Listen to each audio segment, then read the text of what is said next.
మీద జరిగినటువంటి సంఘటనల మీద ఒక స్పెషల్ ఇన్వెస్టిగేషన్ టీమును వేసి విచారణ జరపవలసిందిగా కూడా ఆదేశించడం జరిగింది. దానికి సంబంధించి స్పెషల్ ఇన్వెస్టిగేషన్ టీంకి సంబంధించి చీఫ్ అయినటువంటి వినీత్ బిజ్రాల్ని ఐపీఎస్ అధికారిని ఈరోజు వైఎస్ఆర్ కాంగ్రెస్ పార్టీ తరఫున ఒక బృందంగా మంత్రులు, మాజీ మంత్రులు, శాసనసభ్యులు, శాసన మండలి సభ్యులు వెళ్ళి ప్రత్యేకంగా కలిసి వారికి రిటర్న్ రిప్రజెంటేషన్ ఇవ్వడం, దానితో పాటుగా ఓరల్గా కూడా కొన్ని విషయాలను వారి దృష్టికి తీసుకువెళ్ళడం కూడా జరిగింది. వారు దాని మీద విచారణ జరుగుతూ ఉన్నది. ప్రాథమికమైనటువంటి నివేదిక ఇచ్చినట్టుగా తెలిసింది. ప్రాథమిక నివేదిక ఇచ్చారు అంటే ఇంకా ఫైనల్ నివేదిక కూడా త్వరలో ఇస్తారని మేము భావిస్తూ ఉన్నాం. ఇది చాలా విచిత్రమైన, చరిత్రలో చాలా అరుదుగా జరిగేటటువంటి సంఘటన. ఎందుకని అరుదుగా జరిగేటటువంటి సంఘటన అంటున్నానంటే, ఎన్నికలకు ముందు ఇవాళ వైఎస్ఆర్ కాంగ్రెస్ పార్టీ అధికారంలో ఉంది. ఎన్నికలకు ముందు ఉన్నటువంటి కలెక్టర్స్ని, ఎస్పీలని ఎన్నికల కమిషన్ మార్చింది.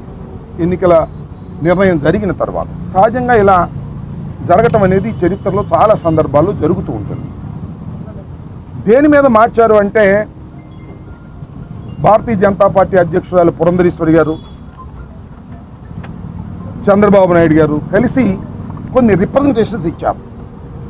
అయ్యా పల్నాడులో ఎస్పీ ఉంటే మాకు ఇబ్బంది అని కాదు, పల్నాడులో ఉంటే శాంతి భద్రతలకు విఘాతం కలుగుతుంది, వైఎస్ఆర్ కాంగ్రెస్ పార్టీకి అనుకూలంగా ఉంటారు వాళ్ళు అనేటువంటి ఒక రిప్రజెంటేషన్స్ ఇస్తే అధికారులు చాలామందిని మార్చారు. సరే, మంచిదే, మార్చడం దానివల్ల మేమేమి పెద్ద ఇబ్బంది పడవలసినటువంటి అవసరం లేదు. ఇక్కడ గమనించాల్సిన అంశం ఏమిటంటే, ఎక్కడైతే మార్చారో అక్కడే మళ్ళా సస్పెండ్ చేయాల్సిన పరిస్థితి. చూడండి దీనిలో ఎంత విచిత్రంగా ఉందో. పల్నాడులో ఎస్పీని మార్చారు, అలాగే అనంతపూర్లో ఎస్పీని మార్చారు, ఐజీని మార్చారు, తిరుపతిలో మార్చారు.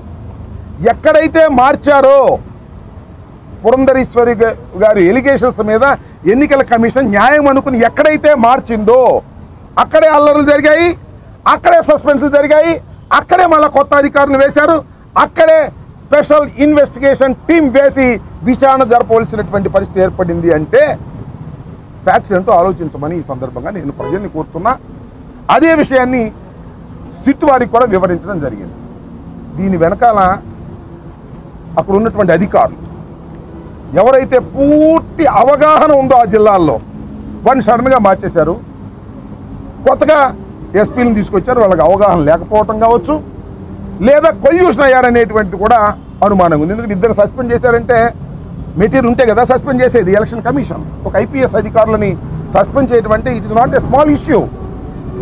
ఎన్నికల సమయంలో ప్రజాస్వామ్యానికి విఘాతం కలిగినటువంటి సందర్భం ఆంధ్ర రాష్ట్రంలో ఒక దారుణమైనటువంటి పరిస్థితి వాళ్ళు ఏర్పడింది. పోలీసు యంత్రాంగం పూర్తిగా విఫలమైంది. విఫలమైతే పర్వాలా, సరి చేసుకోవచ్చు. కొల్లుడయింది తెలుగుదేశం పార్టీతో. వారి దగ్గర బ్రైబ్స్ తీసుకున్నారు. తీసుకుని ఎన్నికల్లో తెలుగుదేశాన్ని గెలిపించడం కోసం తెలుగుదేశం వారు పన్నినటువంటి పన్నాగంలో పావులుగా పోలీసులు పనిచేశారు. అంటే దాని అర్థం ఏంటి? కంచె చేను వేసినట్టు కదా. ఎన్నికల సమయంలో శాంతి భద్రతలు కాపాడాలి, బూతులు ఆక్యుపై చేసుకోకుండా ఉండాలి, తగాదాలు జరగకోకుండా చేసుకోవాలి. బూతులు ఆక్యుపై చేసుకున్నారు, తగాదాలు జరిగాయి, తలకాయలు పగిలాయి, కొన్ని ఆస్తులు ధ్వంసం అయ్యాయి. కొన్ని గ్రామాల్లోని ప్రజలు ఇప్పటికి కూడా ఆ గ్రామాలకు రానటువంటి దౌర్భాగ్యమైనటువంటి పరిస్థితి ఏర్పడింది. ఇది చాలా దురదృష్టకరమైనటువంటి పరిస్థితి. భారత ప్రజాస్వామ్యంలో చాలా అరుదుగా, ముఖ్యంగా ఆంధ్రప్రదేశ్లో చాలా అరుదుగా జరిగేటటువంటి సంఘటన. దీనికి బాధ్యత వహించవలసింది పోలీసు యంత్రాంగం. దానికి బాధ్యత వహిస్తున్నారు కూడా. ఇవాళ పోలీసు యంత్రాంగాన్ని ఎంక్వైరీ చేయమని మరి ఎన్నికల కమిషన్ ఆదేశించిందంటే it's not a small issue. కాబట్టి ఆ విషయాలనే మేము ప్రత్యేకంగా చెప్పడం జరిగింది. ఇంకొక అంశం ఏంటంటే, ఎన్నికల సమయంలో జరిగినటువంటి దౌర్జన్యకాండకు సంబంధించి మేము మా పార్టీ వాళ్ళు కేసులు ఇస్తే ఆ కేసులు తీసుకోవడం కావాలి. ఇప్పుడు మన కౌంటర్ కేసులు తీసుకుంటున్నాం. బ్యాలెన్స్ చేయడానికి కేసు కౌంటరు అంటే రెండు మీరు పెట్టారు కాబట్టి మేము కూడా పెడతాం అనేటువంటి ఒక ఫాల్స్ కేసెస్ చేస్తున్నారు. అంతేకాకుండా సెక్షన్స్ 324 వేయాల్సింది కూడా 307 వేసేస్తున్నారు మా మీద వేసి గందరగోళం చేస్తున్నారు. ఇది వన్ సైడెడ్గా చేయాలనే ప్రయత్నం జరుగుతూ ఉంది. అందువల్లనే పోలీస్ ఆఫీసర్లను సస్పెండ్ చేశారు. మీరు చూశారు, పోలీస్ ఆఫీసర్లు సిఐని వేశారు, ఆ సిఐని సస్పెండ్ చేశారు. ఎవరు వేసింది ఎవరు? ఎన్నికల కమిషనే. సస్పెండ్ చేసింది ఎవరు? ఎన్నికల కమిషనే. ఎస్పీని చేసింది ఎవరు? ఎన్నికల కమిషనే. సస్పెండ్ చేసింది ఎవరు? ఎన్నికల కమిషనే. సో ఈ విధంగా చాలా దుర్మార్గమైన పద్ధతుల్లో ఆంధ్రప్రదేశ్లో ముఖ్యంగా తిరుపతి, పలనాడు, అనంతపూర్ ప్రాంతాల్లో దౌర్జన్యాలకు కారణమై పోలీసులు కొల్లుడయ్యేటటువంటి పరిస్థితి ఏర్పడింది. దీని మీద వినీత్ బిర్జాల్ గారికి మేము వివరంగా వివరించడం జరిగింది. ఫాల్స్ కేసెస్ నివారించండి, 307లో అనవసరంగా చేస్తే వాటిని నివారించండి. అవసరమైతే కాల్ డేటాలు ఎవరైతే ఎస్ఐల దగ్గర, సిఐల దగ్గర, వీళ్ళ దగ్గర కాల్ డేటాలు మీరు సేకరిస్తే ఎవరెవరు ఏమేమి మాట్లాడారో, ఆ సమయంలో మాట్లాడకూడని వ్యక్తులు ఎవరు మాట్లాడారు. ఫర్ ఎగ్జాంపుల్ ఏమన్నా ఎస్పీతో మాట్లాడతాను, నా ప్రత్యర్థి ఉంటాడు ఎస్పీతో మాట్లాడతాను, వీళ్ళు కాకుండా బయట నుంచి ఎవరైనా మాట్లాడారా, ఎవరైనా మేనేజ్ చేశారా, ఇవన్నీ కూడా పోలీసు వారు దృష్టి పెడితే పోలీసు వారు ఏమి చేశారనేది చాలా స్పష్టంగా అర్థమవుతుంది. కాబట్టి దీని మీద థరో ఎంక్వైరీ చేసి జస్టిస్ చేయాలి, ఈ ప్రజాస్వామ్యాన్ని కాపాడాలి. వాళ్ళు ఎవరు గెలుస్తారు ఎవరు ఓడతారు పక్కన పెడతాం కాసేపు, కానీ ఎన్నికలు సక్రమంగా జరగాలి. భారత ప్రజాస్వామ్యంలో ఎన్నికలే సక్రమంగా జరగకపోతే ఎలాగా? పోలీస్ ఆఫీసర్స్ కూడా వాళ్ళతో కొల్లుడైపోతే ఇంకేముంటుంది? ఇది చాలా సీరియస్ ఇష్యూ. వాళ్ళ భారతదేశంలోనే ఆంధ్రప్రదేశ్లో జరిగినటువంటి ఈ పోలీస్ కొల్యూషన్ అనేది వెరీ వెరీ సీరియస్ ఇష్యూ. ఈ సీరియస్ ఇష్యూని ఇక్కడతో ఆపకపోతే, వారిని శిక్షించకపోతే ప్రతి ఎన్నికల్లోనూ పోలీసులు ఒక పార్టీ కలిసిపోయి ఎన్నికలు జరుపుతారు. కాబట్టి ఇక్కడ ఒక పటిష్టమైనటువంటి యాక్షన్ ఉండాలి అనేది మేము వివరించాం. ఎన్నికల కమిషన్ కూడా దీన్ని సీరియస్గా తీసుకుందని భావిస్తున్నాం.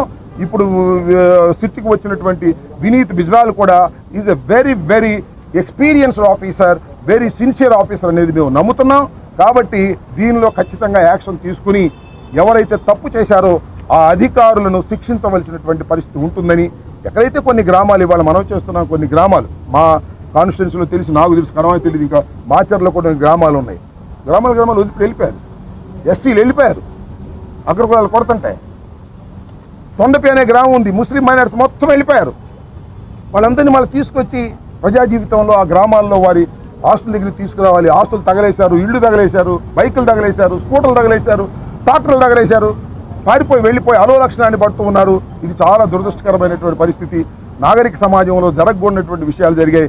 వీటన్నిటినీ సెటరైజ్ చేయాల్సినటువంటి బాధ్యత పోలీసు యంత్రాంగానికి ఉంది అని తాడిపత్రిలో మీరు చూశారు. సీసీ కెమెరాలను పోలీసులే పాల్గొట్టారు తాడిపత్రిలో. మరి పెద్దారెడ్డి ఇంట్లోకి వెళ్ళి, అంటే పెద్దారెడ్డితో వ్యతిరేకంగా ఎక్స్పర్ట్తో కలిగిపోయి ఇంటి మీదకి వెళ్ళి ఇంట్లో మరి టపాసులు పేల్చి, బాంబులు పేల్చి గందరగోళం చేశారు. ఇది నాగరిక సమాజంలో జరిగేటువంటి విషయం కాదు. పెద్దారెడ్డి ఎమ్మెల్యే, ఆ ఎమ్మెల్యే ఇంటికి వెళ్ళి పగలగొట్టేటువంటి పరిస్థితి, పోలీసులు కూడా వాళ్ళతో కుమ్మక్కైపోయే పరిస్థితి. ఎక్కడైతే ఎస్పీని మార్చారో అక్కడ పోలీసులు వెళ్ళి వాళ్ళతో కుమ్మక్కైపోయారు. అంటే మార్పు వల్ల తెలుగుదేశానికి ఉపయోగం జరుగుతుందని భావించి చేసినట్టుగా మనకు అర్థమవుతూ ఉంది. దీనిలో కుట్రదారులు బయటికి రావాలి, ఈ కుట్రదారుల మీద యాక్షన్ తీసుకోవాలి అనేది మేము ఇప్పుడు వివరించడం జరిగింది. మేము వెయిట్ చేస్తున్నాం, న్యాయం జరుగుతుందని. ప్రజాస్వామ్యాన్ని కాపాడవలసిన పరిస్థితి ఏర్పడింది. ప్రజాస్వామ్యానికి విఘాతం కలగకూడదు. గెలుపు ఓటములు పక్కన పెడదాం కాసేపు. కాబట్టి దీని మీద యాక్షన్ తీసుకుని ప్రజాస్వామ్యాన్ని కాపాడవలసినటువంటి అవసరం ఉందనే విషయాన్ని సిట్కి మేము వివరించడం జరిగింది. యాక్షన్ ప్రాపర్గా, సిన్సియర్గా, సీరియస్గా ఉండాలని మేము భావిస్తున్నాం.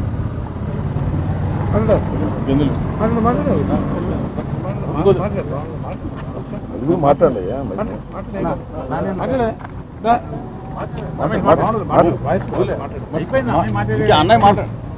కొత్త మాటలు వస్తాయి.